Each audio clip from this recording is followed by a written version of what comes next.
Baik, Assalamualaikum warahmatullahi wabarakatuh. Kembali lagi dengan kita, asisten Laboratorium Dasar Komputer Telkom University. Kali ini kita akan menjelaskan materi modul keempat, yaitu perulangan. Sebelum itu, kalian sudah tahu belum apa itu perulangan? Nah, perulangan merupakan suatu bentuk pemrograman yang digunakan untuk mengulangi sebuah blok kode tertentu hingga memenuhi kondisi yang diinginkan. Jadi, apabila kondisi bernilai true, maka perulangan akan berjalan. Apabila ulangan atau kondisi bernilai false, maka perulangan akan berhenti. Nah, sebelum itu, perulangan ini memiliki jenis-jenisnya, teman-teman. Nah, adapun jenis-jenis perulangan ada tiga. Yang pertama, while loop, yang kedua, do while loop, dan yang ketiga, for loop. Untuk penjelasannya akan dijelaskan oleh rekan-rekan saya nantinya. Nah, selanjutnya, pada perulangan itu terdapat tiga struktur utama. Adapun struktur yang pertama yaitu inisialisasi. Inisialisasi merupakan kondisi awal pada perulangan. Itu memberikan sebuah nilai, menambahkan nilai pada variabel counter atau i. Nah, struktur kedua ada kondisi. Kondisi merupakan perbandingan yang harus dipenuhi agar perulangan terus berjalan. Seperti yang aku telah sebelumnya, apabila kondisi bernilai true, maka perulangan akan berjalan. Namun, apabila kondisi bernilai false, maka perulangan akan berhenti. Nah, struktur ketiga ada if statement. Nah, if statement ini merupakan suatu bagian untuk memberikan atau memproses variabel counter yang di awal agar bisa memenuhi kondisi yang kita inginkan. Nah, update statement ini bisa dalam bentuk penambahan atau pengurangan. Apa sih maksudnya penambahan dan pengurangan? Nah, penjelasannya ada di sini, teman-teman. Ada pre-increment dan post-increment. Dan ada juga pre-decrement dan post-decrement. Apa sih itu? Jadi kalau untuk pre-increment dan post-increment itu merupakan suatu bentuk penambahan untuk the statement. Sedangkan pre-decrement dan post-decrement itu adalah pengurangan untuk update statement. Jadi kita akan membahas pre-increment dan post-increment. Kedua istilah ini merupakan cara untuk menambahkan nilai pada suatu variable counter. Nah, post increment adalah proses mengembalikan nilai ke nilai yang belum mengalami operasi penambahan. Yang dimaksud adalah kita akan menampilkan nilai inputnya terlebih dahulu, baru akan memberikan hasil atau menambahkan nilainya. Nanti kodenya adalah I plus plus plus. Kemudian untuk pre-increment adalah proses mengembalikan nilai ke nilai yang telah mengalami operasi. Nah, nilai ditambahkan terlebih dahulu, baru akan memberikan output yang diinginkan. Nanti bentuk kodenya adalah plus plus I. Selanjutnya, nah seperti contohnya, kalau post increment itu, kodenya nanti akan berbentuk I plus plus, sedangkan pre-increment dia akan berbentuk plus plus I. Kalau dia misalnya post increment, printf pertama menghasilkan nilai yang kita inginkan atau nilai yang ingin kita tambahkan pada variable counter. Kemudian kita memberikan uh, menambahkan output terlebih dahulu, baru hasil yang ditambahkan akan terlihat. Kemudian untuk perintah-perintah kedua, kita akan melakukan pre-increment, di mana kita akan menambahkan hasil akhir, baru akan menampilkan output yang kita inginkan. Nah, sebaliknya, kalau pre-decrement dan post-decrement, itu akan mengurangi atau proses pengurangan. Selanjutnya, while loop. Pada metode ini akan dilakukan aksi apabila nilai bernilai true, dan akan menghentikan aksi apabila kondisi bernilai false. Nah, untuk perulangannya sendiri, belum diketahui secara pasti berapa kali kita ingin melakukan perulangan. Nah, seperti contohnya, bentuk deklarasi dari while loop adalah kita melakukan while atau mencantumkan kondisi yang ingin kita inginkan. Baru kita memberikan perintah, setelah itu baru kita memberikan statementnya atau update statement. Kemudian untuk contoh pemrogramannya nanti akan dijelaskan oleh rekan saya. Selanjutnya ada materi do while loop yang akan dijelaskan oleh rekan saya. Nah, sekarang kita akan menjelaskan tentang do while loop. Pada metode perulangan ini, aksi akan dilakukan minimal satu kali. Hal ini disebabkan adanya pengecekan kondisi setelah aksi dilakukan pertama kali. Aksi akan terus dilakukan selama kondisi bernilai true dan berhenti ketika kondisi bernilai false. Sehingga meskipun kondisi bernilai false, program akan tetap melakukan aksi sebanyak satu kali.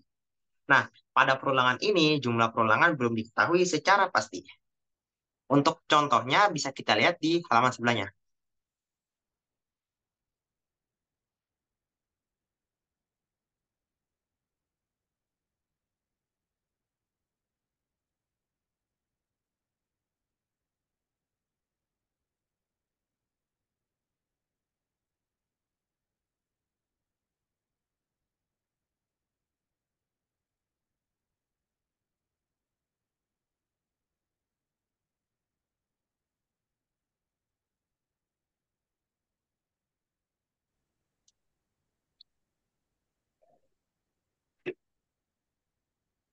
Oke, satu, dua, tiga.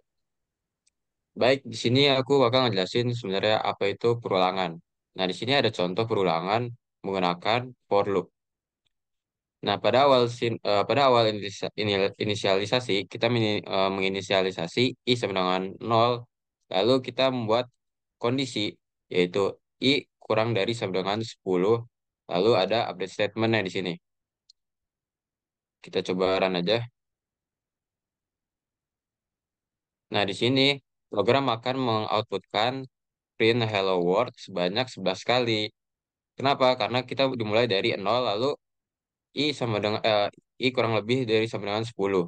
Maka dia akan ngeprint dari 0 sampai 10. Oke, untuk contoh selanjutnya yaitu post increment. Jadi kita menginisialisasi i sama dengan 1, lalu kita mengoutputkannya. Kita langsung coba aja di outputkan.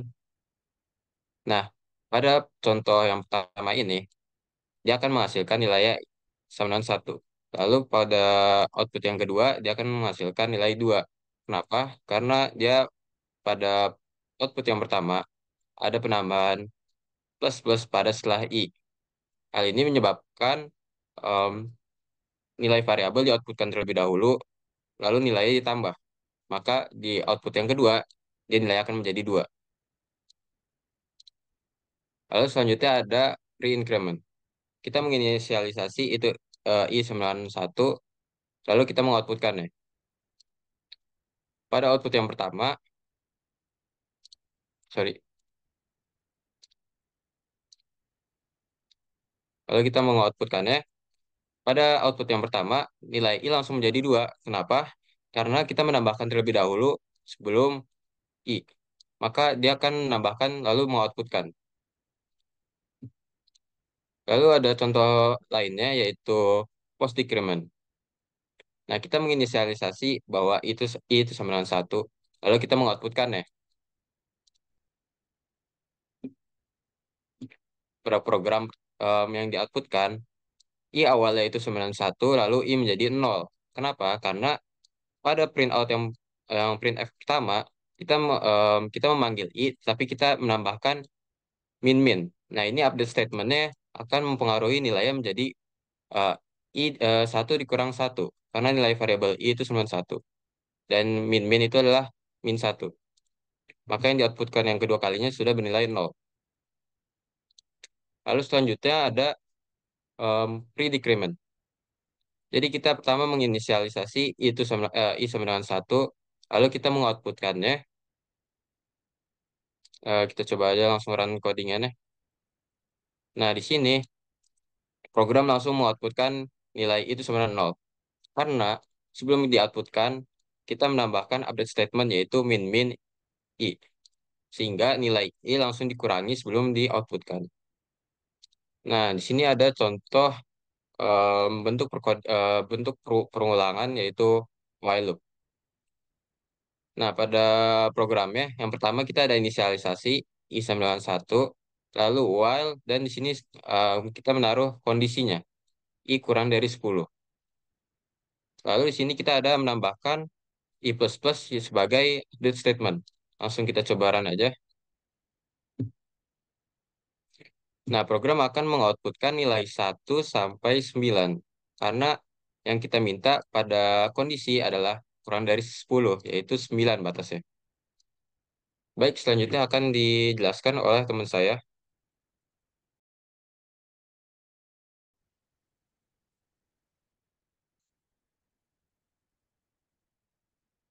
Yang pertama, yang di atas.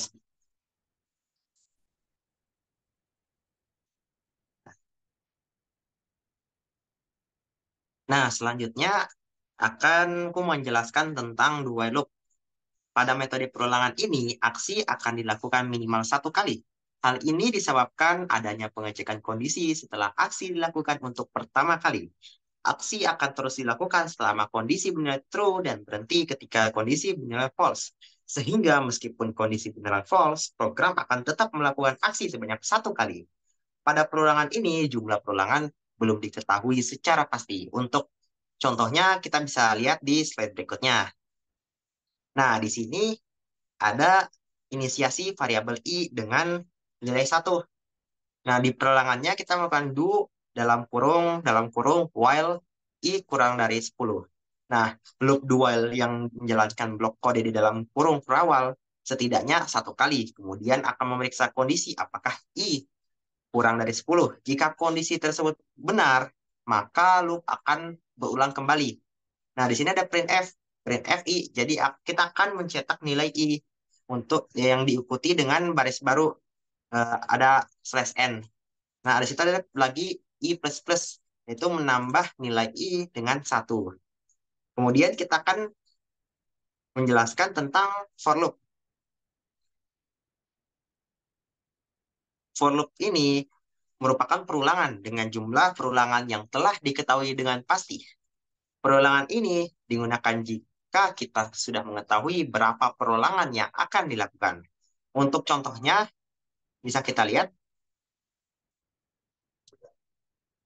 pada perulangan ini, for diinisiasikan dengan i sama dengan 1. Kemudian loop akan terus berjalan selama i kurang dari 8. Dan i akan bertambah 1 setiap 1 kali perulangan. Ada i plus plus. Di dalam loop, nilai i dicetak menggunakan printf. Nah, program ini akan menyetak 1 sampai 7 sesuai dari batas yang ditentukan. Jadi ada inisiasi I sama dengan 1, I kurang dari 8, I plus plus. Jadi setiap 1 kali perulangan akan menambah jumlah I. Nah, jika ingin mencacah turun, misal 10 sampai 1, maka akan menggunakan for I sama dengan 10, I lebih dari 1, I min min. Nah, kenapa kita pakai I min min? Karena kita ingin mencacah dari 10 sampai 1. Jadi I-nya akan berkurang terus-menerus.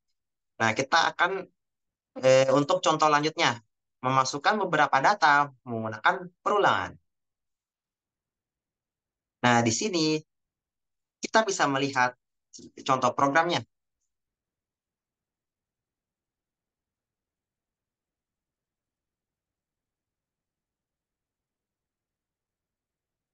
Program tersebut menggunakan perintah break dan continue. Nah, eh, salah baca gua. Sorry. Nah, di sini ada scanf yang memiliki kelemahan pada baris N. Ah, ulang guys. Nah, ini contoh program untuk memasukkan beberapa data menggunakan perulangan. Di sini ada sistem CLS. Sistem CLS berfungsi untuk menghilangkan semua output yang ada di terminal, membersihkan terminal. Nah, di sini ada memprintf banyak data scan dan scanf untuk memasukkan jumlah data yang ingin dimasukkan.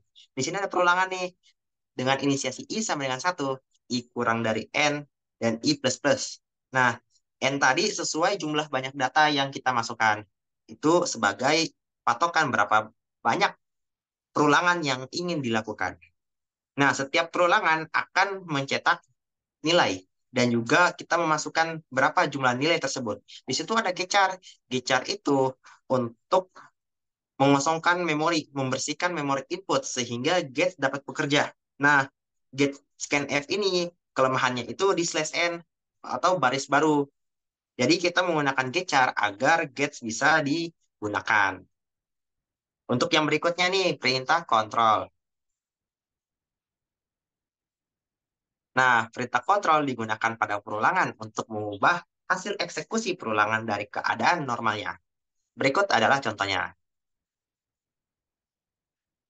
Nah, pada perintah kontrol tersebut menunjukkan ada dua perintah kontrol, yaitu break dan continue.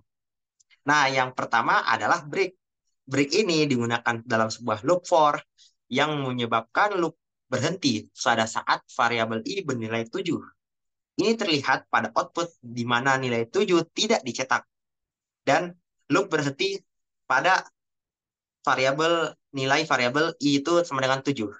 Nah, untuk perintah continue digunakan untuk melewati iterasi loop ketika variabel i bernilai 7.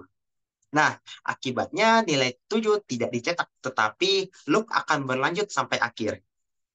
Jadi, bisa kita lihat sini, nilai 7 itu nggak ada, karena dia di continue, jika if i sama dengan 7. Gitu. Nah, kan kita tadi sudah belajar tentang perulangan. Setelah itu, kita akan menjelaskan kembali contoh-contoh lebih lanjut tentang perulangan oleh teman kita.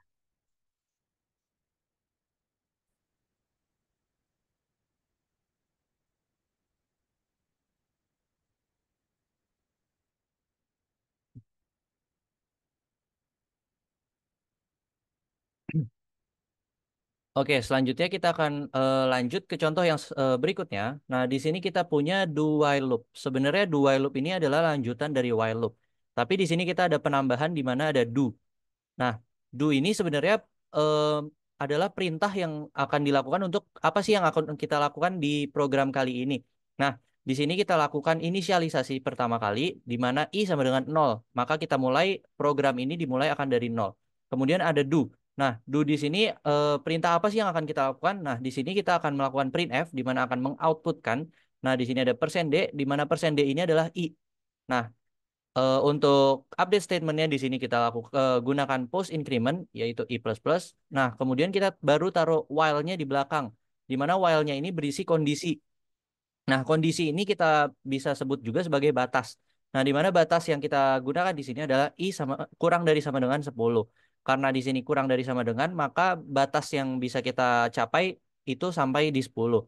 Kemudian kita coba run dari programnya. Nah, di sini kita sorry, untuk inisialisasinya kita gunakan dari i sama dengan 8.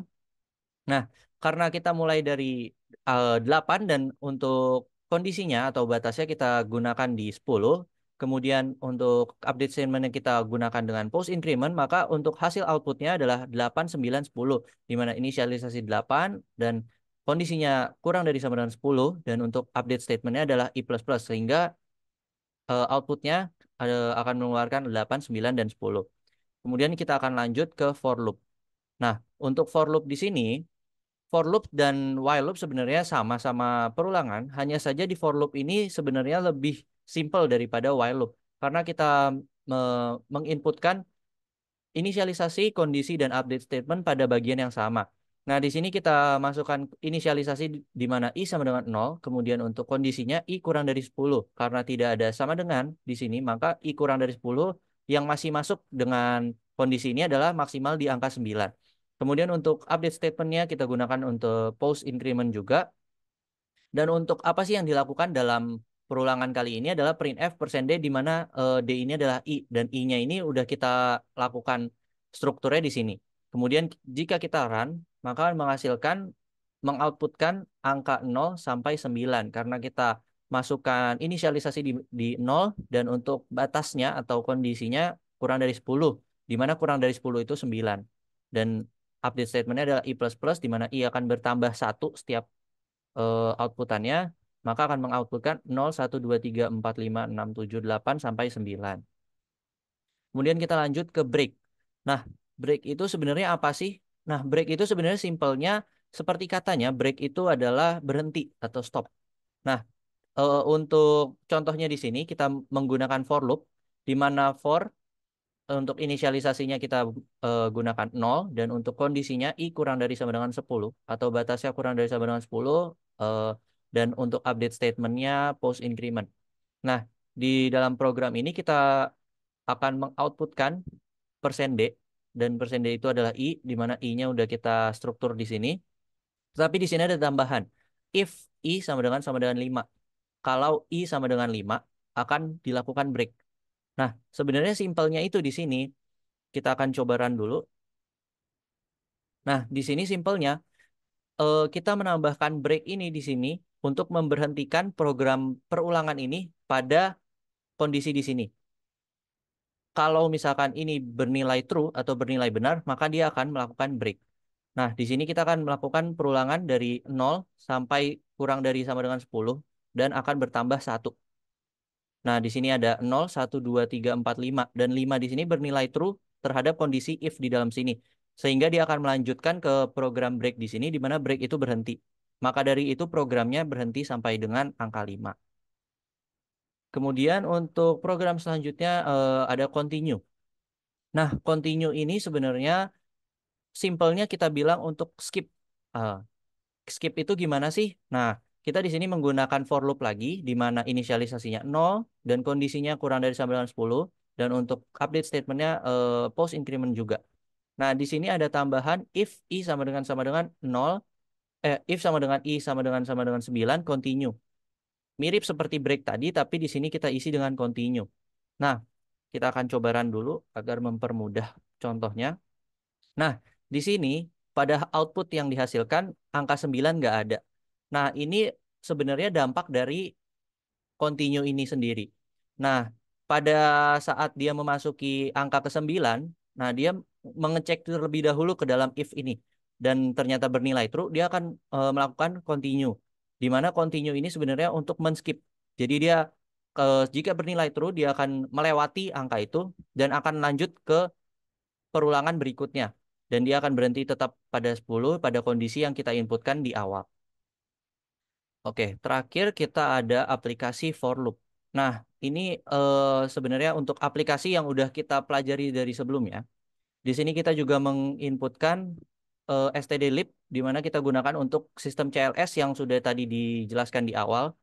Nah, bisa kita lihat, jika kita tidak menggunakan sistem CLS, sebenarnya kita bisa melihat ini. eh, Output pada buffernya itu tidak bersih. Dan setelah kita melakukan sistem CLS, kita tidak punya lagi sistem output buffer. Jadi bisa terminal kita tuh bersih.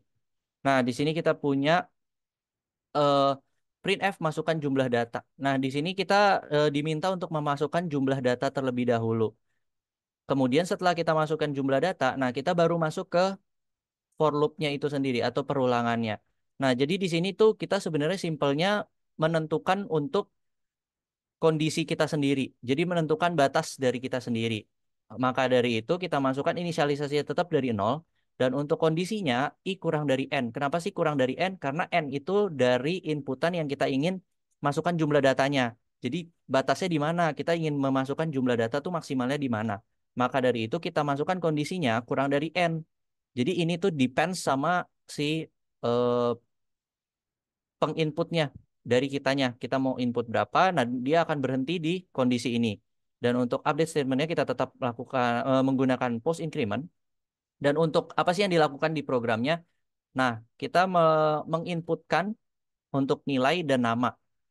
Tetapi untuk jumlah datanya itu depend sama kitanya masing-masing. Jadi misalkan kita coba memasukkan jumlah data, kita butuh 2 data. Nah, di sini kita perlu memasukkan nilai, misalkan nilai 80, nama Joko.